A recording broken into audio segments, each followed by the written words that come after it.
날씨가 많이 추워졌죠. 이번 주 어쩌면 또 눈이 올지도 모르는데 아침에 나오시는 거 참 걸음이 쉽지 않은데 옆에 오신 분들 앞에 오시느라고 수고하셨습니다. 한번 인사 한번 해주세요.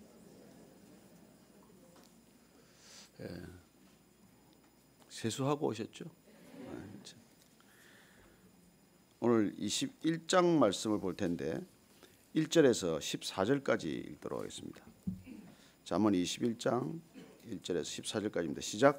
왕의 마음이 여호와의 손에 있음이 마치 봇물과 같아서 그가 임의로 인도하시느니라. 사람의 행위가 자기 보기에는 모두 정직하여도 여호와는 마음을 감찰하시느니라. 공의와 정의를 행하는 것은 제사 드리는 것보다 여호와께서 기쁘게 여기시느니라. 눈이 높은 것과 마음이 교만한 것과 악인이 형통한 것은 다 죄니라.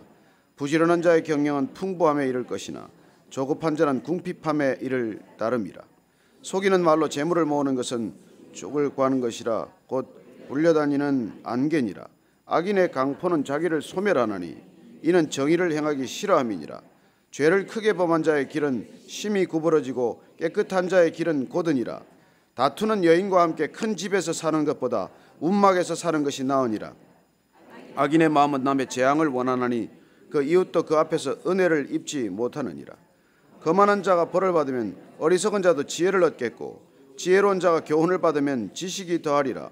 의로우신 자는 악인이 집을 감찰하시고 악인을 환난에 던지시느니라. 귀를 막고 가난한 자가 부르짖는 소리를 듣지 아니하면 자기가 부르짖을 때에도 들을 자가 없으리라. 은밀한 선물은 노를 쉬게 하고 품 안의 뇌물은 맹렬한 분을 그치게 하느니라. 아멘. 잠언의 말씀은 우리에게 약속을 주는 것이 아니에요. 사실은 원칙에 관한 얘기고 원리에 관한 것이죠.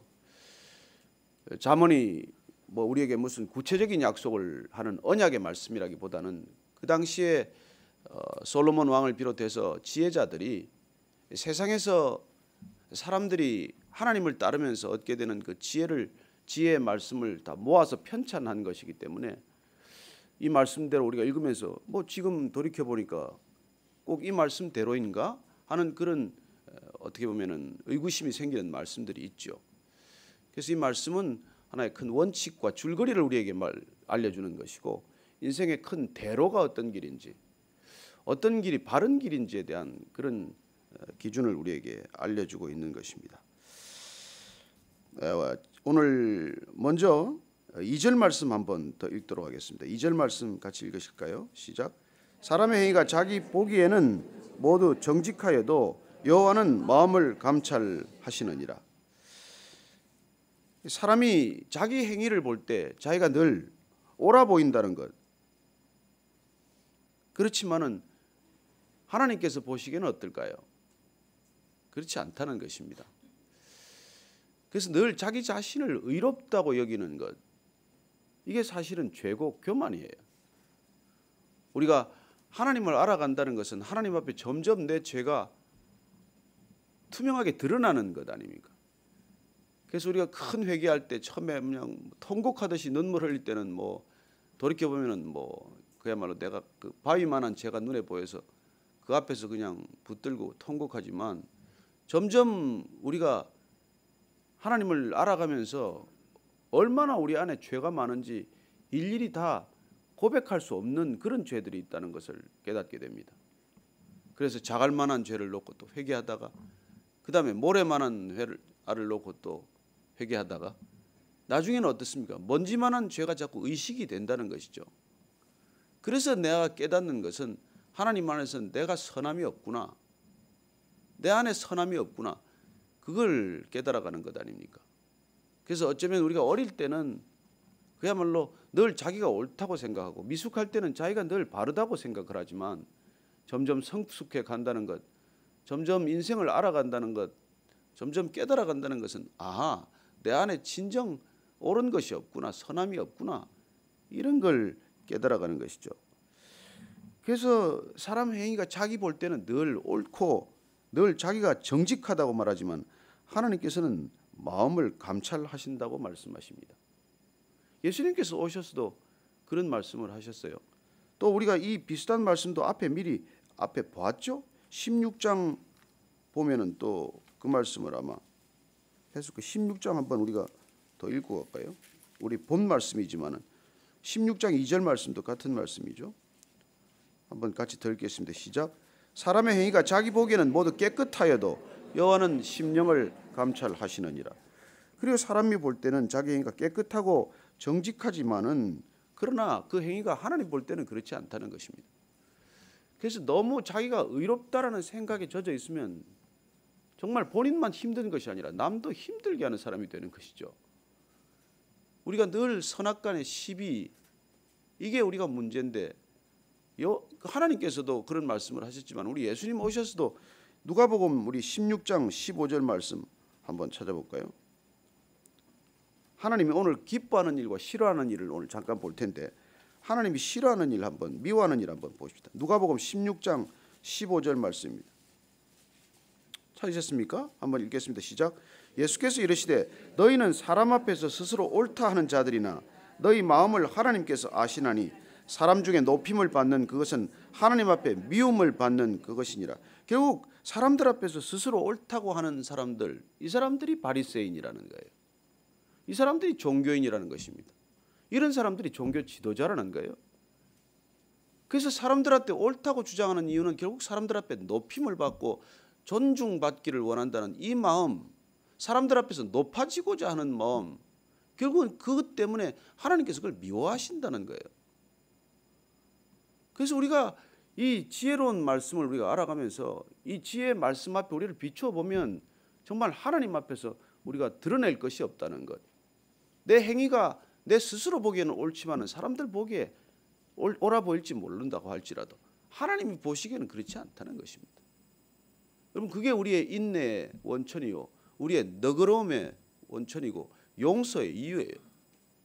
내가 옳다고 생각하기 때문에 우리는 늘 분노하지 않습니까?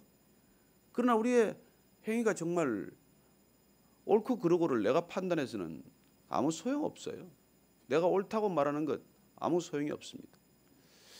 저는 여러분들이 하루 종일 내가 옳다는 주장을 하지 않고 다니게 되기를 바랍니다. 그것 때문에 여러분들 마음이 얼마나 불편하고 힘든지 몰라요. 나는 옳은데, 나는 깨끗한데 저 사람은 옳지 않다, 저 사람은 불결하다고 하는 그 기준 때문에 우리가 힘들어하는 것이죠. 하나님께서 그런 마음을 미워하신다고 말씀하십니다. 자, 그럼 기뻐하시는 일은 어떤 일입니까? 3절 말씀입니다. 시작. 공의와 정의를 행하는 것은 제사 드리는 것보다 여호와께서 기쁘게 여기시느니라. 그래, 우리가 의로운 것, 우리가 말씀을 따르는 것, 말씀의 기준을 받아들이는 것, 그게 그렇게 그 기준 따라 사는 삶이 오늘 보십시오. 제사 드리는 것보다도 하나님께서 더 기뻐하신다는 거예요. 하나님의 마음은 변함이 없습니다. 하나님의 말씀은 변개치 않아요. 구약에 하신 말씀과 예수님 오셔서 하신 말씀 다르지 않습니다. 그리고 구약 전체를 통해서 주님께서 말씀을 주셨지만, 하나님께서 우리에게 말씀을 주셨지만 그 말씀대로 사는 것을 기쁘게 받으신다고 하셨지, 제사 드리는 걸 더 원하고 계신다, 이게 아니란 말이에요. 그래서 궁극적으로는 바른 예배란 어떤 것이냐, 바른 제사란 어떤 제사를 말하는 것이냐, 그건 의를 행하고 공의롭게 사는 것, 말씀대로 사는 것, 그걸 우리에게 줄곧 말씀해 주신 것이죠. 그래서 우리가 그 초대왕, 이스라엘의 초대왕 사울이 그 번제를 드리다가 결국 사무엘 선지자에게 야단 맞는 모습이 나오지 않습니까? 본인이 제사 드리기로 한 사무엘이 아직 도착을 안 하니까 본인이 다급한 마음을 가지고 지금 전쟁은 치러야 되는데 제사 드리고 나가야 되겠는데 왜 안 오지? 그러다 결국 본인이 제사를 드렸는데 와서 우리가 사무엘 선지자가 사울을 나무라는 얘기를 읽어드릴게요. 제가 사무엘상 15장 22절을 보면 사무엘이 이르되 여호와께서 번제와 다른 제사를 그의 목소리를 청종하는 것을 좋아하심같이 좋아하시겠나이까? 순종이 제사보다 낫고 듣는 것이 수장의 기름보다 낫습니다. 이렇게 알려주는 것이죠. 제사가 중요한 게 아니라 하나님의 뜻을 알고 그 뜻을 순종하는 것이 좋다고 말씀하시는 것이죠. 그래서 이 선지자를 통해서 주님께서는 하나님께서 끊임없이 이 사실을 우리에게 상기시키고 계십니다. 그래서 너희들의 그 제사 드리는 것, 그건 내가 그 싫단 말이에요. 너희들 삶이 그걸 못 따라온다면, 너희들 그 모여서 성회하고 집회하는 것, 너희들이 악을 행한다면 내가 아주 보기 싫다고 말씀하시는 것이죠. 너희들이 예배 드리는 것, 그 너희들의 삶이 받침이 되지 않으면 그건 내가 안 받는다고 말씀하시는 것이죠. 그래서 이사야 선지자를 통해서 말씀해 주십니다. 우리가 이사야 선지자를 통해서 말씀하시는 걸 제가 또 읽어드릴게요. 이사야 선지자를 통해서 1장 11절 말씀. 여호와께서 말씀하시되 너희의 무수한 재물이 내게 무엇이 유익하뇨? 나는 수장의 번제와 살찐 짐승의 기름에 배불렀고 나는 수송아지나 어린 양이나 수점소의 피를 기뻐하지 아니하노라. 너희가 내 앞에 보이러 오니 이것을 누가 너희에게 요구하였느냐? 내 마당만 밟을 뿐이니라. 그리고 요구하십니다. 시온은 정의로 구속함을 받고 그 돌아온 자들은 공의로 구속함을 받으리라. 이스라엘 백성들은 다 제사만 지나면, 제사 잘 지내면, 다 속죄 받으면 다 되는 줄 알았어요. 우리가 뭐 그렇게 재물 다 갖다 바치고 주님께서 그걸 기뻐하실 거라고 생각을 했는데 그게 아니란 말이에요. 이사야 선지자를 통해서 1장 27절에 보면 시온은 정의로 구속함을 받는다 말씀하십니다. 그 돌아온 자들은 공의로 구속함을 받는다고 말씀하십니다. 그러면 뭐 다른 선지자는 그런 얘기 안 했나요? 예레미야 선지자를 통해서 이렇게 말씀하십니다. 예레미야서 7장 4절 말씀입니다. 이게 늘 우리가 깨어서 귀담아 들어야 될, 기억해야 할 말씀이죠. 너희는 이것이 여호와의 성전이라, 여호와의 성전이라, 여호와의 성전이라 하는 거짓말을 믿지 마라. 너희가 만일 길과 행위를 참으로 바르게 하여 이웃들 사이에 정의를 행하며 이방인과 고아와 과부를 압제하지 아니하며 무죄한 자의 피를 이곳에서 흘리지 아니하며 다른 신들 뒤를 따라 화를 자초하지 아니하면 내가 너희를 이곳에 살게 하리니 곧 너희 조상에게 영원무궁토록 준 땅이니라. 그리고 하나님께서 이 이스라엘 백성들에게 가나안 땅을 준 이유가 뭐냐는 거예요. 무엇 때문에 이스라엘 백성들을 축복합니까? 왜 하나님의 백성으로 부르셨고 인도하시고 계십니까? 그리고 그 삶이 율법대로 살아갈 수 있도록 하나님께서 끊임없이 우리에게 경각심을 일깨우는 것이죠. 예배 드리지 말라는 얘기입니까? 아니 얼마나 하나님께서 한심하면 이런 얘기를 하시겠어요. 그 예배만 드리고 있고 제사만 드리고 있지 정작 삶은 예배와 상관이 없고 하나님의 말씀과 상관이 없는 데 대한 하나님의 안타까움이고 어떻게 보면 분노예요. 하나님께서. 그래서 날마다 진노하시는 하나님이라고 말씀하시는 것이죠. 아모스서를 한번 찾아보십시다. 여러분들 아모스 5장 말씀 21절부터 한번, 아모스 5장 21절에서 24절까지 한번 같이 읽습니다. 시작. 내가 너희 절기들을 미워하여 멸시하며 너희 성회들을 기뻐하지 아니하나니 너희가 내게 번제나 소제를 드릴지라도 내가 받지 아니할 것이요 너희의 살찐 희생의 화목제도 내가 돌아보지 아니하리라. 내 노랫소리를 내 앞에서 그칠지어다. 내 비파 소리도 내가 듣지 아니하리라. 오직 정의를 물같이 공의를 마르지 않는 강같이 흐르게 할지어다. 너희들 모여서 집회하는 것, 무슨 뭐 컨퍼런스 하는 것, 무슨 교회에서 무슨 뭐 대형 집회하는 거, 이런 건 내가 싫다는 거예요. 내가 기뻐하지 않는다는 거예요. 너희가 뭐 번제니 소제니 너희들 뭐 11조니 무슨 감사헌금이니 주일헌금이니 가져오는 것도 내가 싫다는 거예요. 내가 돌아보지도 않겠다고 말씀하십니다. 너희들 찬양한다고 앞에서 무슨 찬양하고 노래하고 뭐 워십 댄스하고 그것도 내가 안 받겠다, 싫다는 거예요. 왜요? 너희들이 정의를 이 땅 가운데 흘려보내지 않고 너희들이 말씀을 살아내므로써 공의가 이 땅에 서지 않는다면 그게 다 무슨 소용이냐고 말씀하시는 것이죠. 그래서 우리가 이 말씀을 정말 따라가면서 참 괴로운 인생이에요. 그리고 이렇게 말씀대로 살려면 우리가 뭐 득볼 일이 뭐가 있습니까? 악인들은 눈두덩이가 붙도록 잘 먹고 잘 자는데 그 사람들 부러워하면서 우리가 어떻게 그 사람들처럼 살기 위해서는 무슨 이런 일이 이루어질 수 있겠습니까? 우리가 이 아침마다 정말 한 30분이라도 1시간이라도 더 자고 싶고 말이죠. 몸이 천근만근 쪼개지는 것 같더라도 나와서 이렇게 기도하는 까닭도 우리 삶이 그렇게 사라지도록 하기 위한 몸부림이지. 뭐 일껏 여기 와서 우리가 기도하고 주일 예배는 드리지만은 세상이 저렇게 되는 꼴을 보면서 하나님께서 얼마나 슬퍼하시겠어요. 그래서 저는 사실 이 땅에 교회가 정말 흩어져야 된다는 말씀을 정말 우리가 깊이 같이 이렇게 기억했으면 좋겠어요. 뭐 예배 드리지 말자는 게 아니에요. 우리가 여기서 뭐 예배 드리지 말자는 것도 아니고, 그러나 우리 어떤 신학자가 얘기한 대로 말이죠. 이 땅의 가장 큰 교회의 위기는 정말 말씀대로 살다가 말씀대로 말씀을 선포하다가 문 닫는 교회가 없다는 거예요. 저는 정말 그 말씀이 너무나 뜨끔하게 느껴져요. 뜨끔하게 느껴져요. 우리가 교회가 커지는 데만 관심이 있고 모이는 데만 관심이 있지, 정말 우리가 공의를 정의를 물같이 강같이 이 사회에 흘려보내기 위해서 우리가 어쩌면 주일날 모이는 예배를 문을 닫고 세상에 나가서 우리가 살아내는 시간이 오히려 더 주님 보시기에 기뻐하는 시간이 될 것입니다.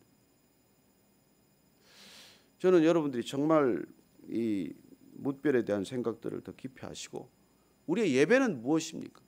주님께서 우리가 드리는 그 예배보다도 우리의 삶이 진실한 삶이 될 때, 공의와 정의를 흘려보내는 바른 삶이 될 때 그 바른 삶이 곧 예배다, 그 말씀을 하신 거예요.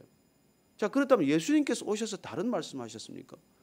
예수님께서는 어떻게 보면 예루살렘 성전에서부터 변변찮은 제자들을 12이 불러내셔서 그 사람들 데리고 꼭 시나고그에서 예배를 드립니까?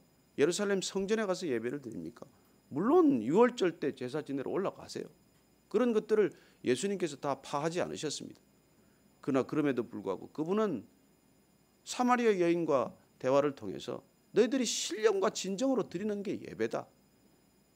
예루살렘 성전에 가서 드리는 예배, 그리심 산당에 가서 드리는 예배, 어느 게 진짜 예배입니까? 묻는 그 여인에게 말이에요. 여기서도 아니요 저기서도 아니요, 너희들이 정말 성령 안에서 그리스도 안에서 진리 안에서 살아가는 게 그게 예배다. 그 얘기를 주님께서 오셔서 하신 것 아닙니까? 정말 우리가 주님이 우리 안에 오셨다. 그래서 주님께서는 보이는 성전이 아니라 우리를 성전 삼으셨고, 보이는 예배가 아니라 삶을 예배로까지 우리에게 가르쳐 주신 그 목적 때문에 오셨다는 것이죠. 오늘 우리가 이 잠언 말씀이 무슨 동떨어진 말씀이 아니라 하나님께서 이 땅을 지으시고 이스라엘 백성들을 택하시고 예수님께서 이 땅에 오셔서 12제자를 택하시고 교회를 만드시고 그 모든 목적이 이 땅에 공의가 강같이 흐르는, 그래서 이 잃어버린 낙원이 회복되는 것, 그게 궁극적인 목적인데 이 땅의 모든 종교들이 어떻게 보면 타락해 가고 있지만, 그러나 주님께서는 복음으로 교회로 오직 그분의 십자가로 이 땅 가운데 이걸 다시 세우시는 게 목적이라는 것이죠. 오늘 우리가 이 말씀을 계속 읽어가면서 저는 여러분들이 이걸 꼭 기억할 수 있게 되기를 바랍니다. 그리고 오늘 우리가 뭐 또 이 보시는 말씀들이 결국 그 뒤에 다 그렇게 바른 삶을 살아가는 것이 하나님을 기쁘시게 하는 삶이고, 하나님을 기쁘시게 하는 것이야말로 정말 속이지 않는 것, 그리고 악인의 강포를 우리가 따르지 않는 것, 그리고 죄를 크게 범하지 않는 것, 그 다음에 남의 재앙을 원하지 않는 것, 그리고 거만하지 않은 것, 그리고 귀를 막고 가난한 자의 부르짖는 소리에 귀를 기울이는 것, 이런 것들이 다 주님께서 원하시는 기뻐하시는 일이라고 말씀하시는 것이죠. 9절 말씀은 보면 뭐 더 말할 필요도 없죠. 다투는 여인과 함께 큰 집에 사는 것보다 움막에 사는 것이 나으니라.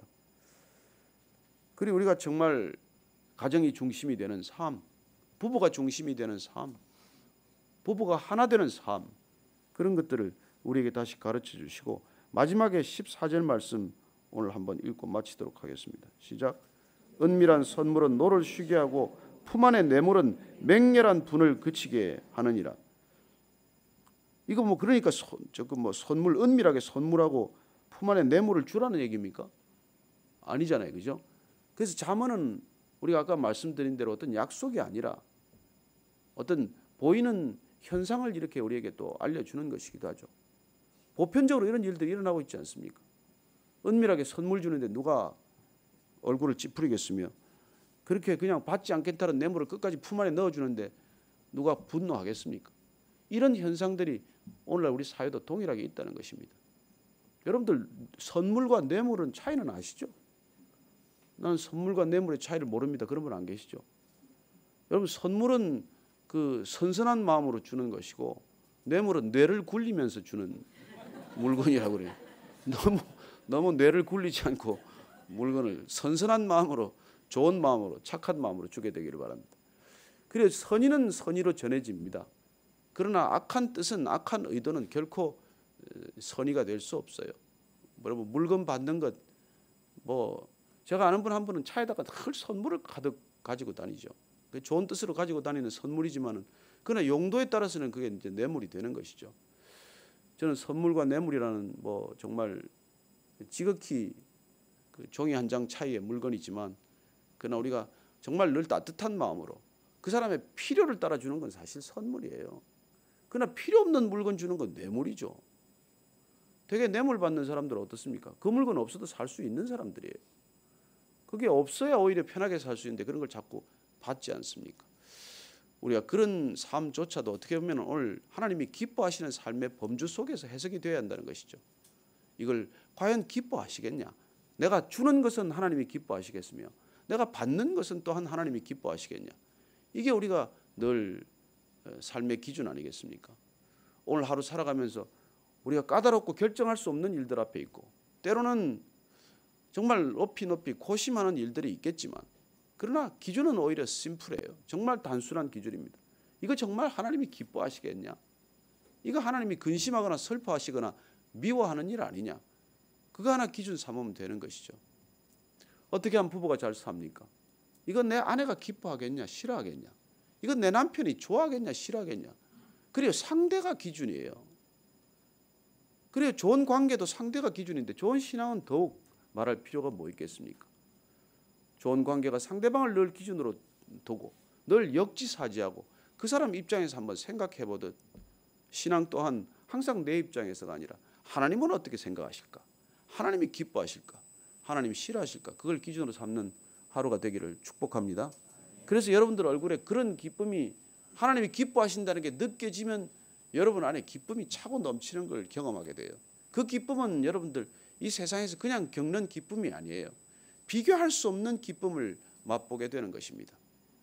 여러분, 사랑하는 사람이 기뻐하는 걸 보는 게 기쁜 거예요. 내가 기쁜 건 남들 불편하게 하는 일이 많습니다. 그러나 내가 좋아하는 사람, 내가 사랑하는 분이 기뻐하는 것을 보는 기쁨이 여러분들한테 진정한 기쁨 되기를 축원합니다. 오늘 같이 기도할 때 오늘 하루 주님, 제가 어떻게 주님 기쁘게 해드릴까요? 그리고 주님 기뻐하시는 일 놓치지 않게 하여 주옵소서. 나를 기쁘게 하기 위해서 기도하기보다도 주님을 기쁘게 하기 위해서 기도하는 자리 되게 하여 주옵소서. 그렇게 한번 기도의 자리로 나아가겠습니다. 하나님 아버지, 주님 우리 안에 두신 기쁨이 있습니다. 쾌락도 아니요, 즐거움도 아니요, 주님께서 주신 놀라운 기쁨이 있습니다. 주님이 기뻐하실 때 우리 안에 기쁨이 강물처럼 흐를 것이고, 주님이 근심하고 슬퍼하시면 주님 내 안에 걱정, 내 안에 슬픔이 차고 넘치게 될 것입니다. 오늘 하루도 주님을 기쁘시게 하는 하루가 되게 하고 주님 안에서 기뻐하는 하루가 되게 하여 주옵소서.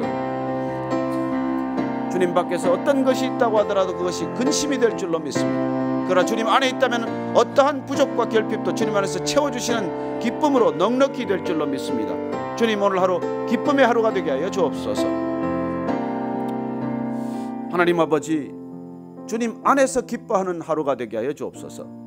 주님이 기뻐하시는 것을 기뻐하는 삶이 되게 하여 주옵소서.